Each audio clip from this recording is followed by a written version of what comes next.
Folks, as you just saw, I wanted to be completely honest and tell you guys again that I got this detector free of charge.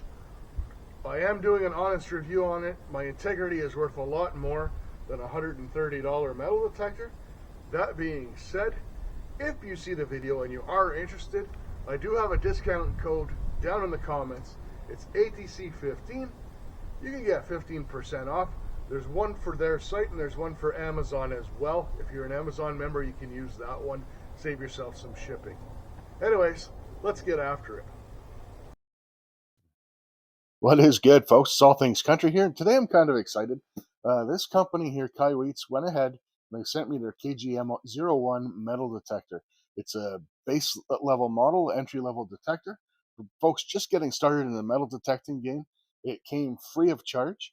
It is sent for review. They saw my channel and they wanted me to put it through the paces. I'm pretty excited because you know what? It's not too often someone sends me something for free. And number two, the ground is finally thawed and we're going to be able to get out and get some detecting done. So we're going to unbox this thing, put it through its basic paces, get it set up, and then we're actually going to take it out in the field and give her a try. So for those of you that are unfamiliar with Kaiweets as a company, that's because they're more geared towards industrial applications. I've used their temperature measurement guns as well as their handheld voltage testers before. They both worked really well for me in the past. So hopefully this metal detector is no different. So here's a little snippet of the correspondence that I had with this company. Now, my favorite, as of right now, startup metal detector is the Fisher F22, and I'll go through some reasons later on as to why that is. But I did mention that I'd like to put it up against the Fisher because they do have this item listed as a beginner's metal detector, and they were all good with it, with the pros and cons. They said, I'm more or less feel free. However, they did mention that if I get the thing out of the box and it's a complete total dud, which can happen to pretty much anything from the factory, to let them make it right before I went ahead and did the review. I thought that was completely fair, and that's why I gave this thing the green light. So without further ado, let's go through the Fisher and see how this thing stacks up. Now, my definition of what a beginning detector is, it should be under $300. There's lots of detectors on the market under $300. So before you start saying that the Garrett AT is better than the Fisher F22 or the Minelab Vanquish is better than the F22, I'd be inclined to actually agree with you. But at the same time, you're getting well over that $300 price range, and I consider those to be mid-range detectors. For $249.99 US, to me the Fisher is the best bang for the buck. It's very reliable. It's got 4 modes, a pinpointer, metal discrimination. It's completely waterproof. The shaft is adjustable, runs off 2 AA batteries. However, it doesn't come with any accessories, which is fine. I won't hold that against it because you're buying the detector, not the accessories. All right, so let's take a look at the Kaiweets and how it lines up on paper versus the Fisher. It's $139.99 US before a discount. That's significantly cheaper than the Fisher. It has 6 modes to Fisher's 4. It has a pinpointer, has metal discrimination. It's waterproof like the Fisher, but it applies only to the coil, whereas the Fisher applies to the full unit, including the display panel. It's collapsible and adjustable, so in other words, the Fisher is adjustable. You can move the shaft up and down to adjust the length, but you can't collapse the whole detector. This detector runs off 2 9-volt batteries, which I'm not 100% sure I'm a fan of, based on the fact that the Fisher runs for 30 hours on 2 AA's. That's pretty hard to beat. 9-volt batteries are pretty expensive, but that being said, this detector does have a backlight, so maybe that extra battery power is needed to run that. It does come with some accessories, but that being said, this review is based solely on the detector.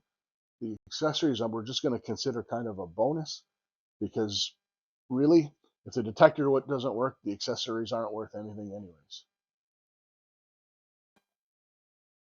Okay, so let's go ahead and unbox this and take a look. I'm super curious. I mean, I wear a size 12 work boot, and I've had my work boots come in boxes bigger than this thing. So let's take a look at what's inside. Try not to hit our camera up there.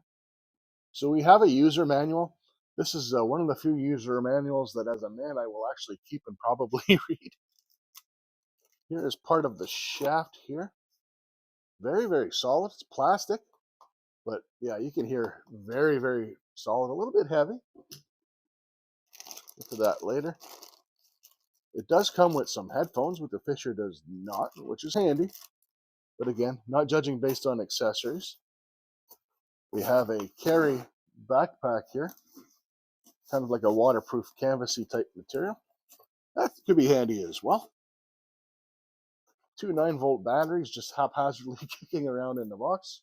This did come a long way overseas, as you can imagine, so we'll keep that in mind. Cut it some slack. Here is the handle, also plastic. Has a nice strap for your arm, which the Fisher does not. Fisher does have a slot, mind you. These straps are pretty cheap, but nice that it comes with it. Again, this is very heavy, hard-duty plastic. The grips are nice and rubberized. I like that. That's cool. All right, so we cleared a little bench space. You can see it also comes with this digging tool. That's the top piece of the handle. It's actually fairly robust. Again, we're not judging based on accessories. A handy little thing. I mean, I'm keeping in mind that, say you had bought this for a kid as an all-in-one present or something. Pretty neat to have something like that.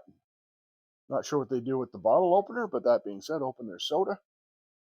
The coil, at first glance, as someone who's an experienced detector, I don't like these really, really large coils. In fact, I very much dislike them. But that being said, they're a necessity on these beginner detectors. When we get out in the field, I'm going to show you guys why as compared to the Fisher. Fisher's a little bit harder to swing, and this will be a lot easier with this larger coil on. And again, I'll show you why. But what's most impressive is this GX connector. This will actually pop into the head unit over here, and it's got this collar that you screw on and it won't come out. Most of these cheaper detectors don't have that feature. So I think that's pretty awesome that this company gives you that. That's fantastic. And again, there is your control panel there. Very, very similar to the Fisher. Got your pinpoint in the middle, on, off, plus, minus to adjust your sensitivity and your mode. And it has this here for your sound and your backlight. So pretty neat. Again, having the backlight features, if it's something that you like, this thing has it, which is nice. All right, well, enough jibber jabber about specs and stuff like that. Let's go out and do some actual detecting. So we're going to start off with some iron nails and some tin foil, the bane of metal detectors everywhere. Then we're going to move on to a natural copper nugget and a brass casing, see if we can get some differentiation between them. Then we're going to go to a clad quarter, a pure silver round, and every metal detector's dream, a natural gold nugget. So we're going to put it through its paces, and we're going to see if this thing can discriminate between all of these different targets. Let's head outside. So, while this detector does have metal differentiation, it features iron, nickel, aluminum, zinc, and 2 silvers. We're going to be running this detector in all metals mode for the purpose of this test. Alright guys, so I got the Kaiweets here. I turned it on, everything fired up, and it pretty much came out of the box set up. I didn't have to do anything. I haven't really tested it on targets for sensitivity yet, but I threw a chain link down. It was able to detect that really, really quick. But one thing I really wanted to point out is how easily adjustable this thing is. You just flip these little levers here, and these things slide in and out like butter. So you could actually, if you were using this detector, which I'm going to do later in this video, amongst multiple people, you could just put a mark here on the shaft. Boom, super easy setup. Would really help with the collapsing. This is really nice. This being able to adjust this to where it catches on your arm, very nice. And this rubberized grip is awesome. So we're going to put this through a discrimination test. So let's have at her. So what we have basically here, I've sunk the cap from a spray paint can into the ground. This is just going to enable me to switch my targets in and out really, really quick. This is not, keep in mind, this is not a depth test. We're going to put it through that later. But the first thing we're going to try, these iron nails. So we throw them in the cap. I'm going to put the little piece of signboard over top. And we're going to see how this shows up on the detector. All right. So our first target again is those iron nails. I'm going to go over top here. And you can hear right away that dull tone. And you can see that it's registering as ferrous and coming up as a 2 on the target ID. Again, very consistent between a 2 and a 4, flashing that ferrous signal. That's awesome. Alright, so our next target is this ball of tinfoil. Every metal detector's worst nightmare. God, I hate this stuff when I'm out detecting. But let's see how it shows up on the detector. Alright, so let's give this tinfoil a shot. That showed up at a 57, and you can see that the aluminum is flashing. Absolutely perfect. And also you can hear that you got that much higher tone. Awesome. So definitely discriminated between the iron and the aluminum. Alright, so that aluminum test went really well. I'm going to get rid of this foil ball. We got this natural copper nugget. I'm going to throw that in there. Put our piece of signboard on top. Let's see how that turns out. Alright, let's have a look at this copper, see how that registers. Registers as a 70, and it registers in the zinc belt, which this detector doesn't have a copper setting, so that's fine. Having that extra number and telling you where it registers gives a good indication that it's definitely not iron or aluminum. Definitely something you dig up, that's for sure. Alright, so we're going to get our copper out of there. The next thing we're going to try is this brass casing. That's actually important to me because I do reload my shells. So being able to spot them would be really, really cool. Let's see how it goes.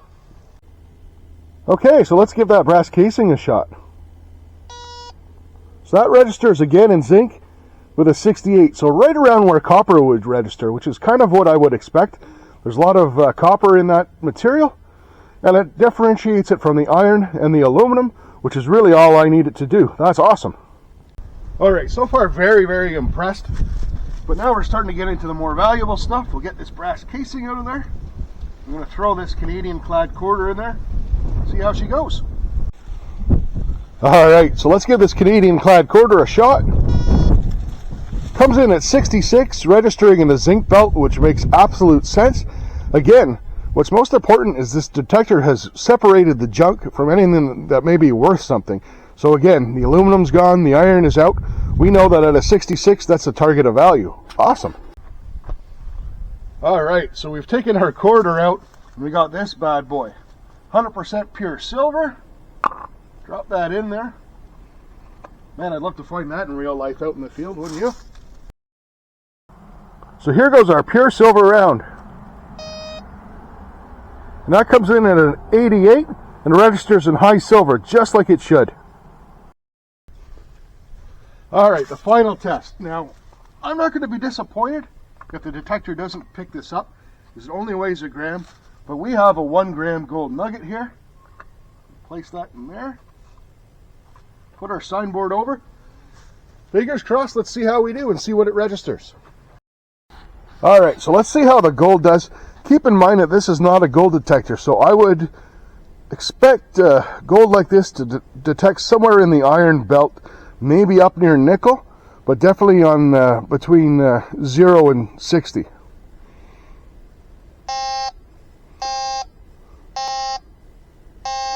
Oh, it picks it up really well, but it does register as iron and registers between a 2 and a 4, so very, very low on the iron scale.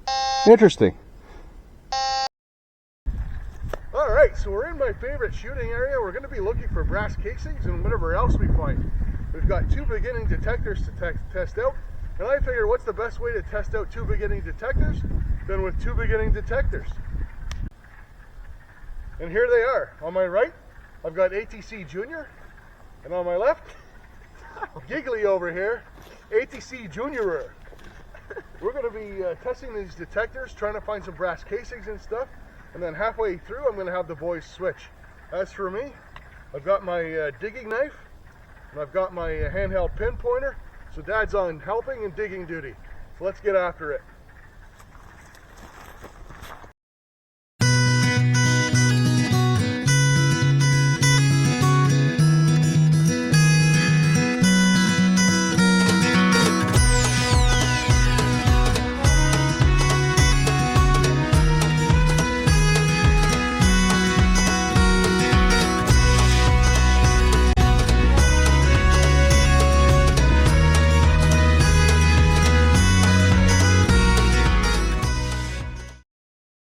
Alright, so we found a few treasures. We haven't been out here very long, The boys each found a pile of 22 shells, an old shotgun shell. Of course, we got this old can and can lid.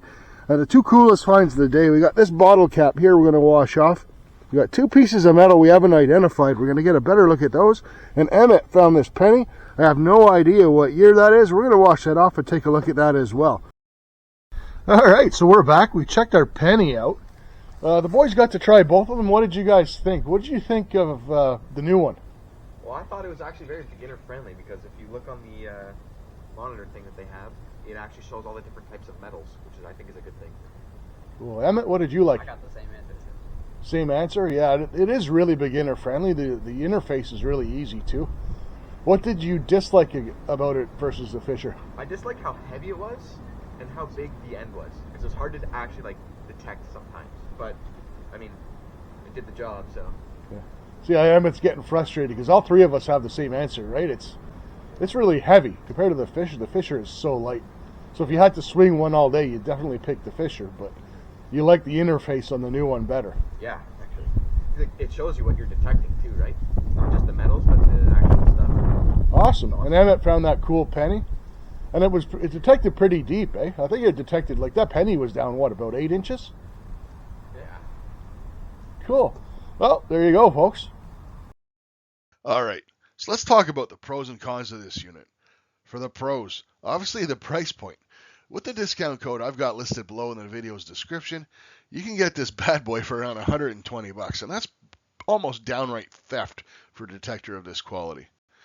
The discrimination, really good. Again, for a beginner detector, all you can expect is for it to take out the trash targets. That's your aluminum and your iron, and this thing did that very, very well. Ergonomics and adjustability, probably I don't think I've ever seen an even higher end detector as adjustable as this one, as far as where it sits on your arm, how long the shaft is. Really, really nice. I love the pistol grip with the rubberized coating on it. Fantastic. Compact storage obviously is a big plus. If you want to throw this thing in the back of your car and have it handy, because metal detectors are actually really handy things to have around. You know, if you're doing a job outside and you lose a bolt or a screw, etc., it's really nice to have them around. And you know, you never know, you get targets of opportunity. You're driving by, or you got an hour to kill somewhere, and you see a beach or a place, a park or a soccer field where people may drop coins. Super nice to have these handy.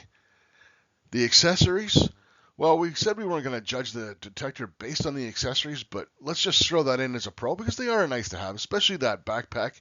And the headphones are actually pretty high quality. And as you saw, if you're going to detect out in public, you don't want everyone to have to listen to those tones all the time.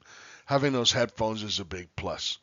The backlit screen is not something that I'm into, but I know a lot of people are, and I know it's typically only offered on higher end detectors, and this one at this price range actually has it. So to me, that's a really good thing. And of course, the easy setup. A beginner detector's got to have that easy setup. I took this thing out of the box, put it together, made the adjustments so it swung properly, and away I went. It detected straight off the bat. You know, it comes from the factory set with the sensitivity right in the middle. Awesome stuff. Now for the cons. I've mentioned it multiple times. It is heavy. The Fisher weighs in at a little over 2 pounds. This bad boy comes in at around 6. And, you know, because it is made mostly of plastic, the plastic's very heavy duty. And to get plastic to be heavy duty, it has to be heavy plastic. So at the end of the day, that's the price you pay for, you know, being able to get this thing at a cheaper price. The other con is the 9-volt batteries. I'm still not sold on that, only because, you know what, the Fisher, like I said, runs off 3 AA's. Everyone's got AA's kicking around the house. 9 volts, you know what, you have maybe 1 or 2 for changing your smoke detector batteries once a year. Honestly, you know, I would have liked to seen it run off AA's, but as I mentioned earlier, maybe it needs the 9 volt to power that backlight. All right, guys. So we've put this thing through its paces. One thing I wanted to mention while we were here, I hadn't touched back on the extra large coil. Why this is good for beginners, I actually kind of ended up, it grew on me. No pun intended. But this circle part here is the part that actually does the detection. It was super easy to get used to where this thing's targets were and where it was detecting. Really enjoyed that. But reason why this is good for beginners, when you swing this back and forth, you're supposed to swing a metal detector like that. You're supposed to keep it completely level with the ground. With the smaller coils, people tend to swing like this. And the more you swing on an angle, the further away you are from the ground and the further away your targets are. So this really helps the beginners keep it nice and flat to the ground. And like I said, it grew on me. Now, the question is, which detector would you buy? Would you buy the Kaiweets or would you have bought the Fisher? Well, that question's not that simple. Honestly speaking, if I had two detectors in front of me, I had this one and I had the Fisher, and money was no object and I could just pick one and walk away, well, I would pick the Fisher, to be honest with you. But it is so close. The two of them are neck and neck. The only thing that puts the Fisher ahead of this detector is the weight. And you're actually spending well over $100 more to lower that weight. Is it worth it? Well, that's really up to you. But I'm going to tell you what I would do. If I was somebody that only had $300 or so to get into metal detecting, I would buy the Kaiweets instead of the Fisher. And I'm going to tell you why. Because I would also invest in a good digging knife and a handheld pinpointer. Those things make metal detecting so much nicer, so much more enjoyable. And if you really get into it and you really enjoy metal detecting and you want to get into a higher level detector, well, you'll always have that pinpointer and you'll always have that knife. And the Kaiweets could be packed in its bag, stored in the back of your truck, the trunk of your car, and you can have a metal detector anytime you need it. Believe me, having a metal detector on hand has been super helpful for me in the past, whether it be to help find car keys. We were out in the woods and a friend of mine once shot a deer and lost his knife. We went back to the location. I had my metal detector. I was able to find it. And you know what? Sometimes you just may be near a beach or see a place where you want to go. It's like prospecting. I keep my pens in my truck because you just never know when you have a spot you want to try. So honestly speaking, for the price, this thing performed fantastic. The discrimination worked great. Couldn't be more pleased with it. There's a discount code down in the description. You can get 15% off. Bringing this detector down under or around $120, it's almost a no-brainer, to be honest with you. So hopefully you guys enjoyed the video. Hopefully you guys enjoyed watching. Whatever detector you choose, get one, get out there. It is a super fun and rewarding hobby. Guys, cheers. Check out that discount code. We'll catch you on the next one. Hope to see you on my next adventure.